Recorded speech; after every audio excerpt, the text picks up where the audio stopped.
Hey everybody, and welcome to Key Conversations for Leaders. I'm your host, Sean Ryan. Today we have a very special guest, Mr. Aaron McHugh. Aaron is a writer, podcaster, adventurer, and author of the best-selling book, Fire Your Boss, Discover Work You Love Without Quitting Your Job. He is mastering the art of living a sustainable work-life balance that consistently interweaves rhythms of play and adventure. That includes road trips in their 1974 VW bus, aka the Joy Bus, catapulting them into many father-daughter adventures together. Aaron works as an affiliate advisor for Aberkin, a division of McKinsey and Company, as a facilitator of transformation and an executive coach. Aaron, welcome to the show. Hey, thanks, John. Appreciate it. I love your New York City view back there. Oh, thank you. I wish it was a live view. It's just wallpaper actually. My clients got tired of staring at a blue wall, and I thought I'd come up with something a little bit more interesting. And now people tell me it's easy to find my videos because Oh, it kind cool. of Nice. pops Just out. look for the So Empire yeah, State Building to your left. exactly. I know I can kind of reach out and touch it. I'm from upstate New York, so I get to at least have that homage, I think, to my hometown, although I live in Charlotte. But you live in, if I remember, Colorado Springs, right? I do. Yeah, right across from the Air Force Academy. So I love mountains and anything that's mountains or ocean, but that's mountains are my home.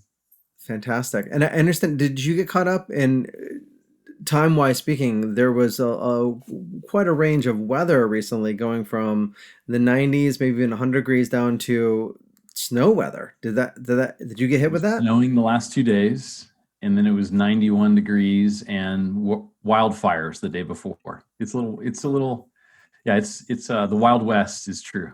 It is a reflection of the turbulent times that Yeah, we live in, I think. Well, I agreed. wanted to, first of all, thank you and acknowledge you for the amazing book, Fire Your Boss. I think, you got Seth Godin on the front cover there, and what a great testimony for anyone. And it's a fantastic read. It really is. It really is Good. riveting. Glad you And enjoyed so I it. have a bunch of questions I want to get into to ask about that. But I want to trace it back. So I think in the introduction, you mentioned that there were three drafts, at least three drafts. You have the first one was a rant, and the last one ended up as more of a swan song. What was the inspiration really to even create this work? Thanks for asking. I'm glad you enjoyed it too. That's fun. You know, I think it's easy to read the title and maybe assume that I was trying to sell books by picking some uh, provocative title, and it actually wasn't that at all. So, probably, let's just say more than a decade ago, I found myself in my place in my career, my family, my life, where I felt like I should be experiencing more joy and more fulfillment and contentment than I was, because there was enough things that were going right in my life and career that it felt like, why is there such a gap between my daily experience of my life and my work and what it looks like on LinkedIn? So at the time, I was in a really frustrating situation, and I sat down on our back patio and knew I just had something to say.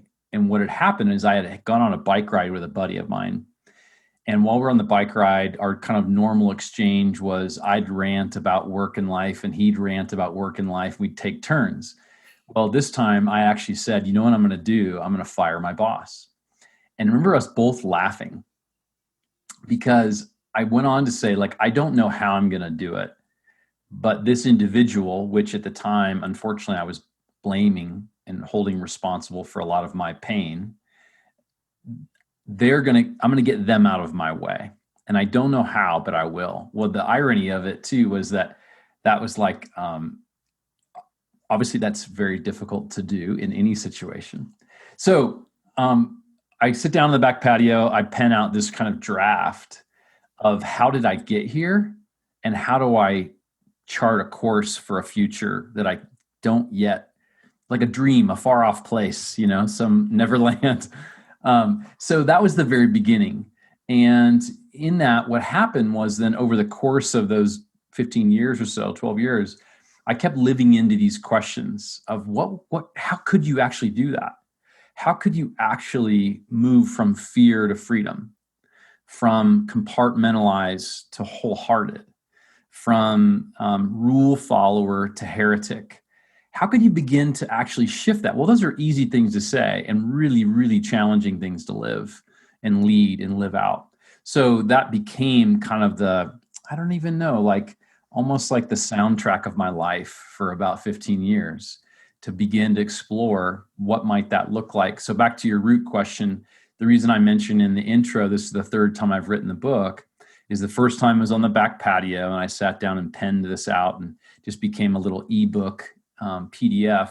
The second time I took a crack at it about 5 years later, and I was like, I think I have some more things to say about this, and wrote it into a self-published version. And then now here, this published version distributed through publisher and in bookstores everywhere. Then this time I sat down the third time, I talked to my editor and I told him, I said, I need to write this introduction. It was the last thing to write. And I said, I really don't know what to put. Like, I think I've said everything I have to say in the book itself. And I said, if I was just honest, what I would say is, this is the third time I've written this book. I'm actually tired of it. I've almost quit 1,000 times, but I knew you were out there and I knew you needed a lifeline. And that's why I did this for you. And he said, write that, make that the intro. I'm like, okay, great. That's what I'll do. So that's what you read.